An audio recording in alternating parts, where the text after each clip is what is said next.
आज हम एक औशान माता की कहानी सुनाने जा रहे हैं। अच्छा लगे तो लाइक करना और कमेंट बॉक्स में जय औशान माता लिखना। एक गांव में एक औरत थी। वह औशान माता की भक्त थी। वह औशान माता की पूजा बराबर करती थी और औशान माता की कृपा से उसे किसी भी चीज़ की कमी नहीं थी। वह पूजा पाठ करती और उसके गांव में घर के पास में ही एक शीतला माता का मंदिर था। वहाँ पर वह रोज़ जल चढ़ाने जाती थी। उस मंदिर में एक पंडित थे और वह पंडित बहुत बड़े ज्ञानी थे, तपस्वी थे और बहुत बड़े पहुँचे हुए पंडित थे। औरत जल चढ़ाने गई थी तो सोची कि गुरुजी से भी मिल ले। वह गई तो वे गुरुजी वहाँ नहीं थे, कहीं गए हुए थे। उनके कमंडल में जल भरा हुआ था जो वह माता रानी को जल चढ़ाने के लिए रखा था। वहीं पर एक नीम का पेड़ था। उस पर एक गौरैया रहती थी और उसे प्यास लगी थी। गौरैया ने इधर उधर देखा, कोई नहीं दिखा तो वह सोची कि कमंडल में चोंच डालकर जल पी लूँ। वह गई, कमंडल में पानी पीकर अपनी प्यास बुझा ली और वह औरत सब देख रही थी। पंडित जी का इंतज़ार कर रही थी दर्शन करने के लिए। थोड़ी देर में पंडित जी आ गए और वह औरत ने पंडित जी को प्रणाम किया और पंडित जी से बताया कि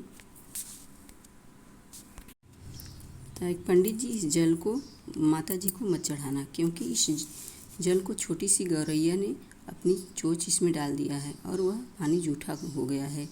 यह बात सुनकर पंडित जी को गुस्सा आ गया और वे गौरैया को शाप दे दिया कि तुम कभी पानी नहीं पी पाओगी और पानी पियोगी तो तुम्हारे पेट तक नहीं पहुँचेगा, तुम्हारी प्यास नहीं बुझेगी।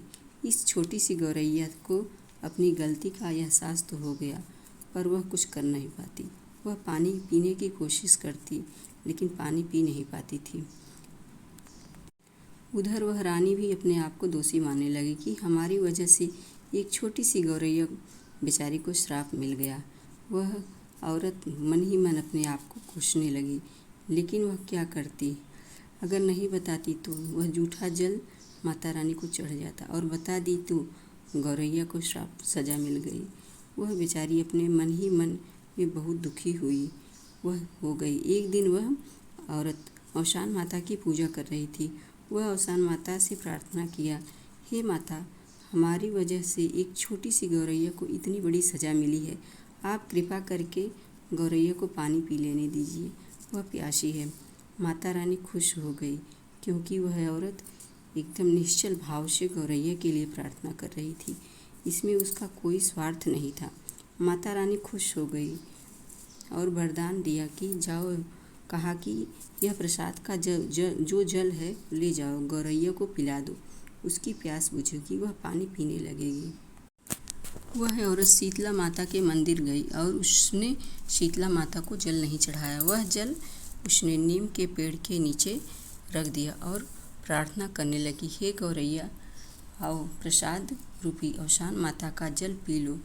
माता रानी ने वरदान में यह जल दिया है और तुम्हारे लिए दिया है। गौरैया ने आकर जल को ग्रहण किया, अपनी प्यास बुझाई और उसने अपने मन ही मन अपनी गलती का एहसास किया और औरत को भी अपनी गलती का एहसास हुआ कि एक गलती की वजह से कितनी बड़ी सज़ा मिल सकती है। इसलिए बिना सोचे समझे कुछ नहीं करना चाहिए और सोच समझ कर ही करना चाहिए।